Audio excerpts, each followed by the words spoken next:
দুদক সংস্কারে ৩১ ডিসেম্বরের মধ্যে প্রস্তাবনা জমা দেওয়া হবে বলে জানিয়েছেন কমিশনের প্রধান ডক্টর ইফতেখারুজ্জামান।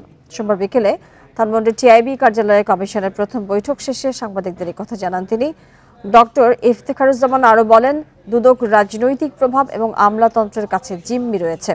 আদর্শ প্রতিষ্ঠান হিসেবে গড়ে তুলতে সব ধরনের প্রভাব থেকে দুর্নীতি দমন কমিশনকে মুক্ত করতে হবে বলে জানান তিনি। বলেন, সংস্থাটিকে ঢেলে সাজানোর বিকল্প নেই। এজন্য আইনের যেসব ধারা বা বিধি নিয়ে কমিশনের আপত্তি রয়েছে সেসব সংস্কার করা হবে। প্রস্তাবনা তৈরিতে সংশ্লিষ্ট সব পক্ষের মতামত নেওয়া হবে বলেও জানান ডক্টর ইফতেখারুজ্জামান।